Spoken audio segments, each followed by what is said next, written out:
Hey, thank you all for coming this morning. It's a pleasure to be here. And I'm going to be talking a little bit about regulatory thinking for rare diseases. And that was a very kind introduction. So I'm new to CBER. I've been there for about 4 weeks now. And in this talk, I think I'm going to try to hit three major themes for you all.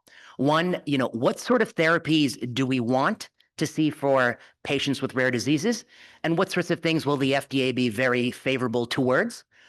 How will we make our judgments at FDA? What are the kind of methods and studies we're going to look for? And finally, how we will engage with the rare disease community. So these are the three things I want to get across in today's talk. Okay, about me. So a few years ago, I was actually working in the San Francisco General Hospital Clinic, and I've been working there until April of this year when I came to Washington, and I attend on the hematology and oncology services. And I had a visiting pre-medical student, and she came by and shadowed me for about a month. And at the end of that month, she went home and mailed me a 30 by 20 charcoal sketch that she drew from our time together. And to date, this is the sweetest thing someone's ever given me. So I show this picture here. It's supposed to be me in clinic. So about me, as of April 2025, I was running a busy hematology oncology clinic at the general hospital. The county hospital takes care of patients who often fall through the cracks, and I feel like that's such a pleasure as a physician to do that. I'm originally from LaPorte, Indiana. I did my undergraduate at Michigan State University. I went on to do my residency and medical school at University of Chicago and Northwestern. I actually lived in this area for a few years, and I worked at the National Institutes of Health to do my fellowship in hematology oncology. I've written 2 books and some academic papers, and I've been the CBER director for 3 weeks. So keep that in mind as I go through this. Okay, so patients with rare disease deserve cures, transformational drugs, as well as stepwise advancements. So let me walk you through some of this. So let's talk about some transformational things that we can aspire to. So a few years ago, the Swedish group put out this really elegant study of a population analysis of patients in Sweden who had one particular medical problem called chronic myeloid leukemia, a relatively rare type of blood cancer. This doesn't have a laser pointer on it. What you can see in the picture is a graph comparing the life expectancy of a 55-year-old woman with this rare leukemia against the life expectancy of a 55-year-old woman in Sweden without the leukemia. So let me show you here. In 1974, if a woman were diagnosed with this leukemia, her life expectancy was something about 3 to 4 years. So she's 55, she's going to live 3 or 4 more years. If she didn't have the diagnosis, she was going to live 27 years. So that's what you see in this figure. It's showing you the population survival across Sweden. This gap that we see too often for so many diseases is called the years of life lost. This woman, by getting this diagnosis, is losing 20 plus years of life. But the good news is that something happens. And over the course of the subsequent few decades, we have had advances in this disease such that a 55-year-old woman receiving the diagnosis today in Sweden has the exact same life expectancy as if she didn't have the diagnosis. So what happened? What happened was the development of the BCR-ABL inhibitors like imatinib, which was developed by Novartis now almost 3 decades ago. And this drug single-handedly improves survival from a life-limiting illness to something that we think of as a functional cure, that these people are living normal, healthy lives, taking a pill a day, and in many cases, they can even stop taking the pill a day. They have tremendous reduction in the protein. Now you're going to ask, well, why did the curve start going up in the years prior to imatinib's debut? And the answer to that question is that imagine a hypothetical 100 women who were there in 1998. A few of them will pass away by 1999. A few will pass away by 2000. But by 2001, when imatinib is available, they start to take it, and their life expectancy is actually pulled up. So that's why it actually goes up in the years prior to the debut, because a fraction of those patients survive long enough to receive it. So in my mind, this is sort of the heroic story of medicine. And this is what we should never lose sight of, that every patient with a rare disease deserves a treatment as transformational as imatinib. What we want to tell every patient with a rare disease is that we will have a therapy for you that makes it as if you didn't have to deal with this problem. At the same time, the US FDA is also going to rapidly make available products that are even small steps forward. We know that not everything is transformational. Even incremental advances are something we're interested in advancing to the market and to patients. This is another story. This is the story of, I think, small steps forward. At the US FDA, we've approved a number of drugs for a particular type of lung cancer. It's called ALK, rearranged lung cancer. It's a rare disease. It tends to affect women who are younger, non-smokers. And here I show you the exact same figure for ALK rearranged lung cancer, the life expectancy of women who have the diagnosis versus the general population. And what you see is that for so many years, we hadn't made any progress. And over the course of the last decade and a half, we have had gains for these patients. And we've had many drug approvals. We've had 7 or 8 drug approvals in this space as well. But the other thing I want to point out to you is that it's not the story of imatinib. There's still room for improvement. But that doesn't mean this isn't progress. We are making progress. So not every disease is going to be the same. We're going to approve anything that's an incremental advance. We're going to hope for the best, but we're also going to be accepting of the fact that steps forwards are still step forward. You know, another way to sort of conceptualize the unique challenges rare disease patients face is shown in this figure. So here what I show you is the 2 green bars are basically the more typical smoking-induced lung cancer. And what the bars show you is that if you're giving this diagnosis, how many years can you get therapy and keep the disease under control? That's shown in the green bars. The blue bars are all these new molecularly targeted cancer drugs and these subsets of rare disease we're finding in lung cancer. You can see there's HER2 and there's BRAF and there's RET and there's MET and EGFR and ALK. It's like alphabet soup. But these are patients with rare disease who have these particular mutations. And because of advances in medical therapy, I'm showing you how well they do with all the available drugs in a row. And what you can see very clearly is that for some of these conditions, they can go many years with taking these drugs and staying with the disease under control. And I think that is progress. But the one thing we should never forget is the age with which these patients are diagnosed with these conditions. And here I've shown you the age. The blue bar shows you the age where they get the diagnosis. The orange bar shows you how well our therapies work. And that line at the top is the average US life expectancy. And the point I want to show you is that, yes, we have advances in this space, and these patients are living longer than before, but we still have large years of life lost. And actually, more years of life lost are in these rare lung cancers than the more common smoking-induced lung cancers because patients are diagnosed so young. And so there's still, again, lots of opportunity for the FDA to expedite more products to the market in this space. And we want better therapies, even still. Okay, so how will the US FDA evaluate therapies? Are we going to look at randomized controlled trials, or are we going to consider a variety of studies? Are we going to look at overall survival, or are we going to look at surrogate endpoints like blood markers and protein markers and other sorts of radiographic findings? Well, not every disease needs a randomized trial, and not every randomized trial is informative. And this is not a new position I've held. In fact, for the 4 of you, and one of which is my mother, who bought a copy of this book, Ending Medical Reversal, we have a chapter 18. It's called Beyond Dogma. And I'm sorry, I think the font didn't come out so well. But the title is Beyond Dogma, When Randomized Trials Are Unnecessary. And this chapter goes through situations where randomized control trials are really not needed to make conclusions about whether or not therapies work. And some of the categories we talk about, not limited to these categories, but including these categories, are conditions that are extremely dire, conditions that are extremely rare. It's going to be very difficult to randomize a condition that's 1 in a million or 1 in 3 million. If only 40 people have a condition, it's impossible to conduct randomized control trials and unique constellations of symptoms, unique patterns of illness. And so we describe this at length in this chapter from now 10 years ago. And my lab at University of California, San Francisco has actually developed methods and published in the peer-reviewed literature over the last decade of different study designs that can help inform us if therapies work. I'll just walk you through 2 of them.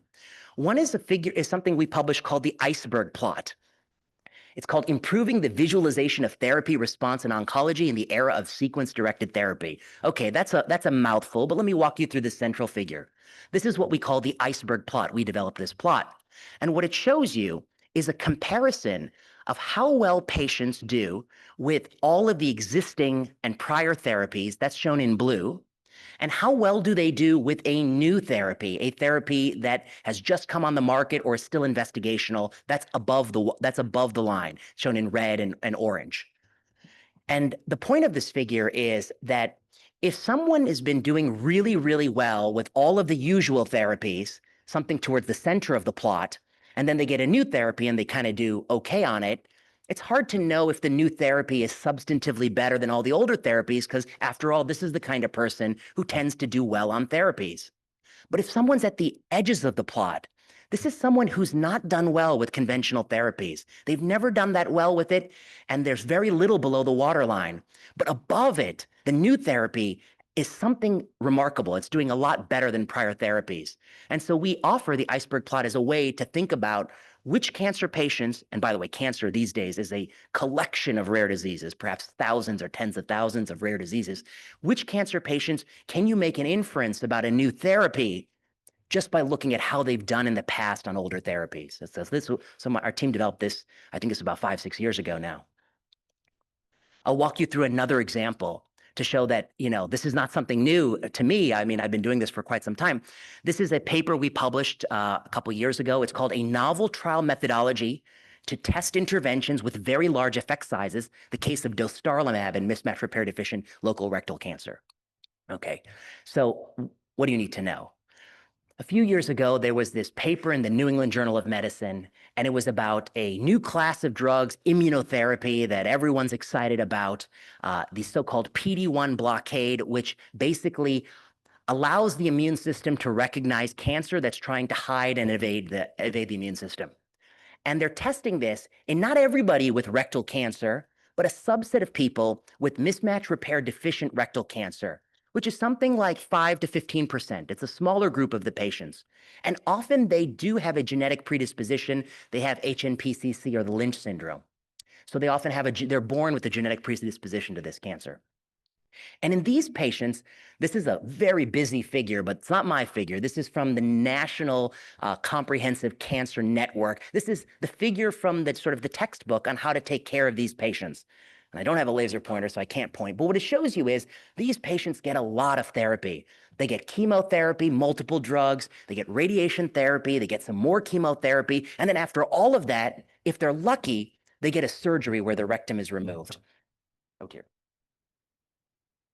And I don't know many patients who are happy about this therapy. I mean, people get through it. We guide them through the therapy, but I don't know anyone who's happy about this therapy. Everybody who has this disease says, I wish we could do better. Enter the new therapy. Oh, one more slide. And I also want to show you the outcomes with the older therapy. So the blue and the yellow curve are survival curves that show you how well this, I call it older, but it's still to this day in the guidelines as the standard therapy. But this is how well people do. And the point I want to show you is that many patients are cured with the existing therapy, but not everyone is cured with the existing therapy. So that's the key point I want to get across with this figure. Okay, so enter the new study, that New England Journal of Medicine study, dostarlimab. They took the patients with stage 2 and 3 rectal cancer, and they didn't give them the chemotherapy, they didn't give them the radiation, they didn't do the surgery. They just gave them one drug, dostarlimab, which has a really, I would say, not bad side effect profile. I mean, the side effects of this new drug are remarkably better than anything that came before. I've not heard too many patients complain about the PD-1 drugs the way they complain about chemotherapy. And what happened was, I'll just show you the results. 100% of people who got the therapy had the cancer completely vanish. I mean, it was gone from the radiographic scans. It was gone on a colonoscopy. You couldn't even see it. And the duration of response was ongoing in every single person when it was first reported. These are some pictures. I'm sorry, but they show what an endoscopy looks like in rectal cancer at the baseline, and then it shows what one drug can do, which is a complete resolution of the rectal cancer. You can biopsy and you won't find rectal cancer. So are these patients cured? I think it's too early to say that. We don't know that yet. But is it incredibly, incredibly promising? Absolutely. So enter the research question. Well, what are we supposed to do about this? Should we run a randomized control trial testing the new drug versus that chemo and radiation and surgery? And I'll be honest with you, if it were me, I almost wouldn't want to even enroll in that study because I don't want anything to do with the chemo, radiation, and surgery. Why would I want that when there's a new drug that might be able to work? And if anything, give it a shot and see what happens. I think that's how most people would feel in this situation. So we come back to our paper. We tried to think about this long and hard. And this paper was published, well, 4 or 5 years ago, long before I held this position. And this is our solution, which is, what if you had a study where every single person was given the new and exciting drug? And we show that on the left, where you randomize not to the old treatment, but to all the different new treatments that are equally exciting. And of course, we have dostarlimab. We also have nivolumab and pembrolizumab and durvalumab and cemiplimab and avelumab. You know, this is like Coca-Cola and Pepsi-Cola. We have different companies making different versions of the product, and they all have sort of similarly glowing results. So what if in the first step of the study, you said everybody is just going to get these new and exciting drugs? And the thing built into our trial is we're not going to go to a randomized against the old-fashioned drug unless something happens that we don't foresee. Things deteriorate in a way we didn't expect that will trigger the old-fashioned study. But if it doesn't deteriorate, if things are indeed as promising as they look, we will just continue to give these new drugs and we won't look backwards. And so we call this a novel trial design that spares patients all those older treatment options and allows people the access to the best and most promising treatments. Okay. The next point I want to make. Okay, so so what's my point here is that my lab, which has been doing lots of things for lots of years, has always been interested in study designs that are not randomized controlled trials. I'm also interested in randomized controlled trials, mostly to point out some of the limitations of them if you read my papers, but I'm also always been interested in thinking about other ways we can answer these questions that make it so people don't have to participate in a randomized controlled trial. And in the case of dostarlimab, frankly, I don't think it's a reasonable thing to ask someone to participate in such a study. Okay, the next point. But what about a single person? Can we actually move to a regulatory landscape where we're making therapies that are bespoke, like a tailored suit, just for one person at a time? How can drug regulators think about that? Well, we have a great example that just came out in the New England Journal of Medicine. I think some of you may have seen this.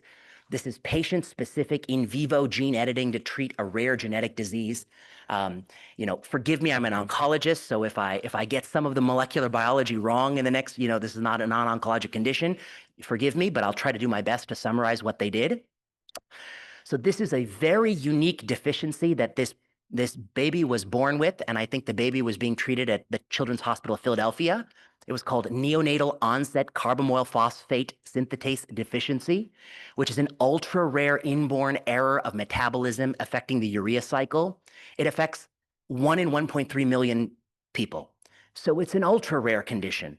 And this baby was born with this condition. My understanding is the baby did well for a few hours, but then gradually started to develop some of the signs of, not being lethargic, not being as awake as often, and the baby didn't look well. And then they drew the ammonia level, and it was like 1,000, a super elevated ammonia level. And they tested some other blood levels, and they started to get the sense that perhaps this baby has a deficiency in this sort of key enzyme that metabolizes urea in the liver. And lo and behold, they sequenced the baby, and the baby did have that mutation. And this was a disease that there's just not much you can do. Maybe that's my next slide. The treatment is to reduce the amount of nitrogen babies eat. But of course, nitrogen is a part of protein, so you have to restrict how much protein the baby can eat. And then to give these drugs that are called nitrogen scavengers, but these are old-fashioned, almost, I don't want to say barbaric, but really old-fashioned kind of drugs. And many babies deteriorate before they can make it to the only treatment that we think of as really life-prolonging, which is a liver transplantation. They don't make it there. And 50% of these babies die in infancy. So this is the dire situation we are facing. So what do the researchers do? They say, what if we take a lipid nanoparticle, and in the lipid nanoparticle, we engineer a genetic vector using CRISPR-Cas9 strategies. And that genetic vector we infuse into the body. It goes to the liver, binds the cells, gets into the cells, and corrects the genetic deficiency in the baby. And they come to the US Food and Drug Administration, and we grant them approval to conduct this study on this one baby with a treatment that will only ever be used for this one baby. It's not something you can scale up. And they did that. They gave the baby one and then a higher dose of the product, and they looked at two different things. One is the protein intake. And I know it's a little bit of a busy figure. This is from the New England Journal paper, but you can see dose one, dose two. By giving the baby these two doses, they were able to increase the amount of protein the baby could get as nutrition, and the blood ammonia level, which is that harmful byproduct of this deficiency, that did not start to rise, which is sort of strong evidence that what they're doing in the hepatocytes, in the liver cells, is actually helping this baby properly metabolize the things that you and I take for granted, so that this is actually directly treating the baby. Now, of course, a scientific purist may say that to prove that, you would need to do a liver biopsy of the baby's liver and show me that it's been genetically corrected. But of course, this baby is still too vulnerable for a liver biopsy, so thank goodness they did not do that. And this is what the researchers write. Therapies similar to, and I don't even want to pronounce it, but it's KABE, could be developed for hundreds of hepatic inborn errors of metabolism. Similar to antisense oligonucleotide therapy, corrective gene editing lends itself to rapid customization for individual patients owing to the platform nature of the technology. What they're saying is that this is not just a one-off bespoke tailored suit, but we can start to tailor suits for every single person that comes to see us with hepatic inborn errors of metabolism. And who knows, there are many other companies and researchers pursuing similar sort of bespoke strategies for other ailments in different parts of the body, not just the liver. And the US FDA is firmly committed to making sure all of these therapies come through as quickly as possible and that people have access to these therapies as soon as possible, because I think in this case, it's just so abundantly clear. What else would you want for a baby born with this condition? The next point. People ask me, I've always been a critic. Some people may think I'm a critic of surrogate endpoints and I only want overall survival, but I want to say the answer is both. At the US FDA, we want both surrogate endpoints and overall survival. What do we mean by that? Of course, at the US Food and Drug Administration, we will take action at the first sign of promise for rare diseases. We're not going to wait to learn about the 30-year consequences of a therapy. We don't have time to wait. We're going to take action at the earliest statistically persuasive biomarker changes that are reasonably likely to predict clinical outcomes per the accelerated approval pathway. But we also want to ensure that as a result of those actions, people are really living longer and better lives. So that's going to be better post-market surveillance. That's going to be holding companies more accountable for post-marketing requirements and post-marketing commitments.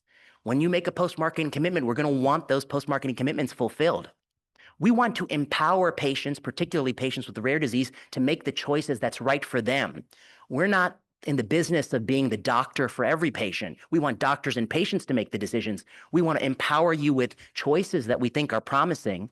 At the same time, we want to follow things up a few years later and make sure we're on track. We're accomplishing what we thought we were going to accomplish.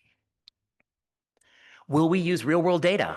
Absolutely, we'll use real-world data. There's nothing that we won't do in real-world data. We'll use target trial emulation, propensity score match studies, inverse probability weighted studies. We'll use real-world data to draw inferences on to whom these drugs are being given. We'll use real-world data to identify safety signals that cannot be identified in studies of 100 or 200 people or even 10 people. We will use real-world data in every way possible to draw more conclusions about what these products are accomplishing.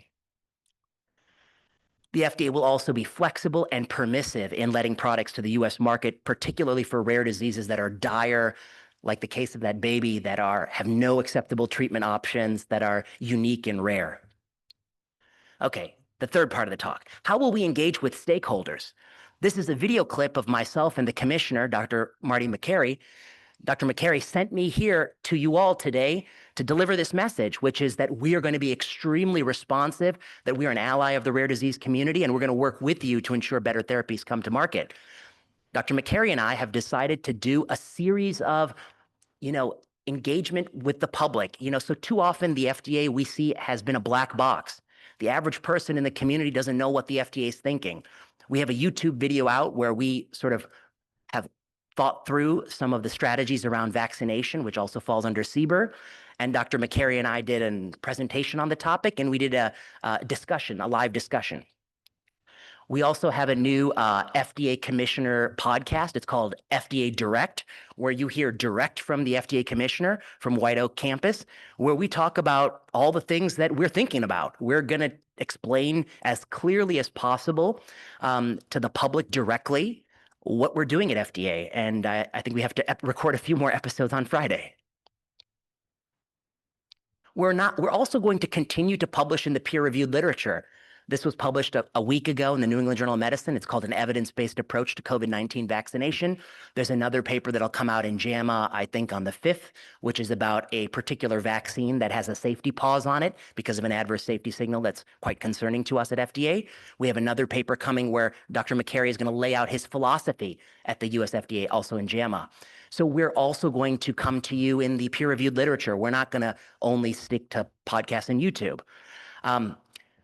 As always, the struggle at FDA is we cannot discuss specific submissions, even when we kind of want to, when we hear people say things that we don't think are quite right, but we still can't talk about those things. But we will absolutely make as transparent our thinking as possible across all products in a space. We're going to host roundtables like this week on Thursday, a cell and gene therapy roundtable where we've assembled sort of the creme de la creme of academic scientists who do this research, and we're going to hear from them what they think FDA should be doing. We have a CEO listening tour where Dr. McCary and I are going to go city to city, and we're going to hear from CEOs from big and small companies to know what their experience has been with FDA. And I say, no more black box. The FDA legal advisor said, but we have to have the black box warning. I said, no, that's not what I mean. I mean, no more. The FDA will no longer be opaque. It's not going to be an FDA where you don't understand what we're thinking. We're going to tell you what we're thinking as clearly and as simply as we can without losing the core message. We're still going to have black box warnings where necessary, but we're not going to be a black box, the agency. Okay, the last thing I want to say. We will retain our critical thinking skills. So we also want to approach things with a critical thinking hat on. And we're not going to abandon our critical thinking skills. And I'm just going to walk you through a little example. So, you remember this photo or this drawing from the beginning of the talk, This was, of course, the visiting student's rendition of me in clinic. And of course, like all artists, the student took a few liberties. I'm seen here wearing a white coat. But due to budgetary cuts, the University of California, San Francisco never gave me a white coat. Actually, I don't have one. I'm also seen here with a stethoscope, but as an oncologist, our primary physical examination was the PET-CT, so we didn't use the stethoscope that often. One day I was in clinic and a patient came to me and said, should I drink coffee to prevent colorectal cancer? This was a patient who had had a colon cancer resection, and they wanted to know if coffee would prevent the cancer from coming back. I said, whoa, that's a good question. No, I'm sorry. This was a patient who had metastatic colon cancer who wanted to know if the coffee will prevent colon cancer. And I said this to the patient, which is usually my answer as a physician, which is I always advise that my patients that nearly anything in moderation is fine. I wouldn't take up drinking coffee to prevent colon cancer, but if you enjoy drinking coffee, as I do, I wouldn't stop drinking it because of any concerns. And then the patient said to me, well, didn't you read the new study, doctor? And I said, oh boy, the new study. Oh boy, I'm the kind of doctor who's supposed to read the new study. Had I read the new study, come on, had I read that new study, come on. Well, here was the new study. Coffee is linked to longer survival in patients with colorectal cancer. The study says. I'm reading about it in the newspaper. I said, oh boy, that's news to me. Harvard researchers, no less, link coffee with reduced colon cancer recurrence. They're proving it not just for the metastatic setting, but in the locally advanced and adjuvant setting. It's working in both places. And here's what caught my eye, my critical thinking eye. Oh, sorry. Daily coffee consumption was associated with improved survival in patients with metastatic colon cancer. And here's where I saw it. The benefits pertained to both caffeinated and decaffeinated coffee. And I said, well, there's one thing I know for sure. There's no benefits to decaffeinated coffee. So that's not possible. It's not possible. It's not possible. Okay, it's not possible. Decaffeinated coffee. What are we doing here, people? Okay. So I read the quotes from the authors. The author said, the real question now is to find out what compounds within the coffee are responsible for the benefit. I said, oh, we already moved on to the next question. I'm still stuck on, did the coffee do it? And here was the paper. The paper was the association of coffee intake with survival in patients with advanced colon cancer. And what they did was they took 1,000 patients who had advanced colon cancer who were getting a pretty aggressive chemotherapy, and they asked them how much coffee you drink. And patients said, I either drink 0 cups, 1, 2, 3, or 4+ cups of coffee a day. And here is what they found, that if you look at the time, progression-free survival, the time until the tumors get a little bit bigger or the person dies, that looked to be, slightly significant. Like the more coffee you drank, the better you did, but the differences were slight. But if you looked, it was a 2-month PFS benefit. If you looked at, but the p-value was significant, so it's coming in the journal. If you looked at overall survival, how long they lived, it looked a little bit better, but it looked like that 4+ cup of coffee group, something happens at around 2 years, they do really well, and then they lived a lot longer if they're drinking 4+ cups of coffee. And so it was an 8-month survival benefit. I thought to myself, that's a lot for coffee, even decaffeinated coffee. That's quite a bit. And I said, is that plausible? What about the drugs we have in this space? And here was one drug we had approved at FDA, Lonsurf. It had a 2-month survival benefit, but coffee is like 4 times as good as this drug. This was only 2 months. And then I saw another drug that people give a lot, Avastin, and Avastin was a 3-month survival benefit, but again, coffee was 8 months. And it wasn't just the magnitude. If you look at hazard ratio or other metrics, coffee was like really better than any drug we had had. It's way better than actual drugs. And then I noticed this in the supplementary appendix, and what it found, or this in the subgroup analysis, and what it said was, this is an interaction statistic which looks at whether or not different groups of people within the broader group respond differently to coffee. And what it says is, if your BMI is very skinny, coffee has a big benefit, but if your BMI is more normal, coffee doesn't seem to work at all. And that interaction coefficient is 0.05. It's a statistically significant statistical interaction. It looks like coffee and weight are linked. It only works if you're really thin. I thought to myself, it only works in thin people? And decaffeinated coffee too? I said, that sounds a little strange to me. So to me, it starts to smell like it's not a real finding. It smells spurious. And here's why. There are 2 reasons, I think, to be thin. The person on the right is somebody who's thin. They were always thin. They lived their whole life thin. They unfortunately got colon cancer, and they were still thin because they've always been thin. There's another person with colon cancer who wasn't always thin, but they've lost a lot of weight dramatically because the cancer has taken away their strength and is robbing them of nutrients. And this person is all of a sudden thin. Now imagine these 2 people in your study. Who's the type of person who's going to drink 4 cups of coffee? Is it the person who still, even though they have colon cancer, feels okay and has always been thin? Or is it the person who's had a massive 60-pound weight loss, who's lost the taste for food and for wine and for alcohol, and who suddenly finds themselves facing cancer? Who's the person who's most likely to stop drinking coffee? And I think it's the person who's lost a lot of weight, who's become cachectic. So my point is that I think coffee is not what actually improves survival, but it's a surrogate for how fit you are and how well you are and the ability to drink coffee and to enjoy the taste. And so this study, to me, has a few challenges. The effect size was actually too large. It's not plausible to me. That PFS of 2 months somehow became an 8-month survival benefit. It was inconsistent. It was more than actual cancer drugs. There were a few random events around 2 years that drove the entire survival curve. And among thin people, cachectic patients may lose the desire to drink coffee more than people who've always been thin. So it's actually a confounding variable. So how did I feel when I read this study? I felt confused. And thankfully, I have photos of myself in all emotional states, so I was able to put that in the slide. Okay. But why do I show that? I show that because sometimes you really have to dive into a study to start to find things that just don't make a lot of sense. So when we think about things at FDA, are we going to rely on randomized controlled trials, or are we going to look at novel study designs? The answer is we're going to look at both. Are we going to look at surrogate endpoints, or are we going to look at overall survival? And the answer is we're going to look at both. Sometimes treatments will be bespoke. We will enter a world where we will have individual therapies for individual people, and they'll never be used again, and that's a good thing. But we will also continue to think critically, and we will be flexible. We're going to try to do both things at FDA. We're going to try to still be critical and of things that people present us, but we're going to be flexible in approving products and speeding them to market.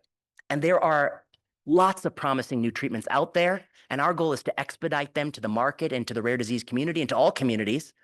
But there are also some therapies that I think just don't work, and we also want to know what those are too. And there's some things that have real problems with safety, and we want to know what those are too. So my views on this topic are actually remarkably consistent across my 2 books written over 15 years and 500 papers published over 20 years. I think sound bites and tweets, these things can take things out of context. But if you read my books and you read my papers, you will find that I've said the same thing since I was 22 years old and started medical school. I mean, I've sort of very similar philosophy for the last 20 years. The commissioner and I believe sincerely in gold standard science. We also believe sincerely in regulatory flexibility, and we're going to navigate those 2 things. And ultimately, I personally, and I think the FDA, we want what you want, that all patients with rare disease deserve cures. When that is not possible, they deserve stepwise advances. The FDA has a moral duty, a medical duty, and a scientific duty to be fast. We are currently pioneering the fastest approaches imaginable. We are going to publish something in JAMA where we talk about just how fast we're going to get through review processes. We have to engage with patients and their loved ones. Not every new drug is promising, but many are. And that's what we're going to try to work on at the FDA. So thank you all for your time, and it was a pleasure to be able to speak with you today. Maybe I will take a question or two. I will take a question or two. And I was told to say, I really should prioritize questions for this audience, so it's pertinent to the rare disease community, if you don't mind. Yeah, thank you. Very interesting talk, Dr. Prasad. But as somebody who takes care of lots of urea cycle patients, the nitrogen scavenging drugs are anything but barbaric. They're life-saving, and they keep the patients out of the hospital, and there are very few side effects to that. But my question is about Secretary Kennedy's statement about trying to prevent or have NIH researchers publish in non-peer-reviewed journals, and your enthusiasm for those journals seems to be pretty high. So I wonder if you could address that lack of clarity. The Secretary's comment. So I guess one true fact, I've actually never met the Secretary Kennedy. I'm still looking to meet him, actually. I never met him. But my understanding is, and again, this is like third hand, the question was, the Secretary wants to publish in non-peer-reviewed journals. I mean, you see that we published just 3 weeks ago in New England Journal, and we have a couple papers in JAMA. But I think one thing that people don't discuss enough is that a lot of NIH publicly funded research does not appear in the public domain. Like, people hit paywalls. And I think my understanding is one thing Jay and the Secretary are interested in is having a repository where every single NIH paper that our taxpayer monies pay for will be available, so every single person can read that. And I actually think that's a good thing. Yeah. That for 40 years. Yeah, but it's been poorly enforced, and people haven't been posting their papers, and there's still, for instance, you can just pull up papers from the last FDA commissioner. They're still behind paywall, and I know because I needed to cite one. So if a government actor is writing a paper that's the U.S. policy position, why is it behind a JAMA paywall? But anyway, that's tangential from the purpose of today. And I'm sorry to have been tough on the nitrogen scavenging drugs. I retract my statement. They're old-fashioned, but they do have a place. I apologize for that, sir. What's that? Those coffee. Well, coffee, I make no apologies. I need 4 cups myself. Cheers to that. Okay. Thank you, Dr. Prasad. Paul Howard, Amicus Therapeutics. Could you talk about, and I know you're new to this position, but oftentimes in the rare disease community, we're struggling with endpoints that aren't necessarily tailored to the diseases that we're working with. We've been trying to advance a lot of thinking around using patients as their own control by the time a patient is in a clinical trial or receives a potential therapy. They might have lost ambulation, but they still have upper arm strength. They might have speech deficits, other neurological deficits. How can we begin to use the patient, meet the patient where they are as their own control, and then begin to assess endpoints that are really tailored to that patient while still looking at broader endpoints across the population? That's a great question. So the question is, can we use patients as their own control? So I showed you that iceberg plot that essentially is doing what you're interested in doing. It just happens to be in the field of oncology. The patient, each person is their own control. I guess I would say that in the 3 weeks I've been on this, on the job, people have presented to me analyses of new endpoints that have never been used in regulatory space. And I would say I've seen both. The FDA scientists say to me, this is actually statistically interesting and actionable and we can jump on it, as well as cases where they've actually did a little bit of reanalysis, changed some of the date range and a few things from the way it was presented, and they find it doesn't really hold up. So I guess the answer to your question is, philosophically, we are aligned with you. And of course, the devil is always in the details. So case by case, we'll examine those endpoints and think about where such intra-patient controls make sense. But philosophically, we're completely aligned that you have to do something like that, especially if there's 7 people with a condition or 1 baby, for instance. Yes, on the right. Oh, me? My turn? Oh, it's so nice to meet you. And thank you so much for taking the time today. I really enjoyed your talk. So I really enjoyed the portion you talked about with baby KJ. My name is Nicole Gadelli. I invented the adenine base editor, which was the drug that was used for baby KJ. So I'm using CRISPR technologies to service, especially the rare disease community is a passion of mine. And my question is around umbrella trials. So as you know, scaling N of 1 types of therapy is going to be really challenging. But if there are ways to kind of leverage workflows and, IND package, the data for IND packages and such for one disease, you can imagine sort of bridging that across multiple variants within the same category of disease or within the same disease for itself. For example, I always use PKU. It has multiple variants that all cause the same disease. Companies typically go after the most frequent variant, but leave behind, a tail of patients who all have the same symptoms but have different genetic backgrounds that cause the same thing. But if there are ways to create sort of umbrella trials to service all of those patients, we could service a lot more. And so I was just curious about how you think of umbrella trials or how we can use these really powerful precision medicines to scale for, N of few or N of 1 to sort of bucket everybody. And any thoughts on that? Okay, that's a great question. And I'm sorry because sometimes the acoustics in the room is really echoey, so it's hard to hear every word you're saying. But it sounds to me like what you were saying is there a way to more quickly scale up these bespoke therapies?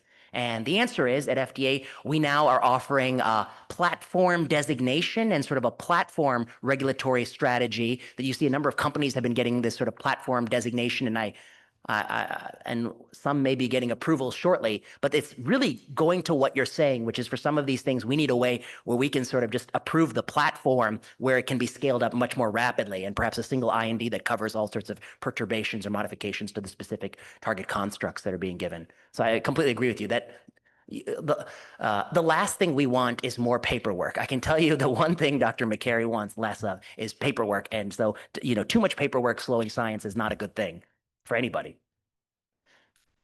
Mine's kind of a follow-on question to that for the use of platforms for some of these genetic medicine modalities that are emerging, like base editors, prime editors, ASOs, AAV gene replacements.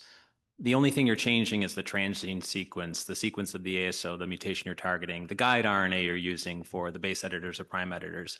How do we make these more amenable so we don't have to keep creating one new drug for each new mutation, and that's a new IND submission? How do we make this more flexible so we can treat many of the 10,000 rare diseases and then multiplied by all the mutations within each of those diseases, so it's not 10 times 10,000 diseases that we have to cure or drugs that we have to get INDs for? Yeah, we'll work with you on that at FDA, but I think that's something that we're very interested in, which is making a sort of single blanket IND that will cover all these sorts of things. Because you're right, it's not even doable to do it this way with all these. And as you say, very little of it is changing, just that part in the center. Yeah. Let's go here. I'll do 2 last ones and then we're done. Okay. Hi, Dr. Prasad. Nice to meet you. I'm Sabrina, CEO of Raymond Consulting. My question is really more on the looking ahead to the developments at FDA this year. there are several cell and gene therapies under review, most of which have PDUFA dates set in the second half of this year. How do you see your involvement, coming into FDA only just a few weeks ago? What's your involvement look like in those types of reviews? So, okay, so I would say that, obviously at the FDA, there's a extremely complicated organization chart that I'm still looking through because it's got a lot of pages to it. But the primary study teams do the reviews and they have people who oversee them, and gradually things filter up to the center director. So as a general rule, the center director is not the primary study reviewer and making those primary study formulations. At the same time, I'm interested in learning about those things and what people are thinking, and hearing from those groups. And I've asked a couple of those groups to present to me like what they're working on. But my understanding is that that's the way it's always been, like among the center directors. So I think we'll continue to do that. And I guess that's all I can say. Thank you.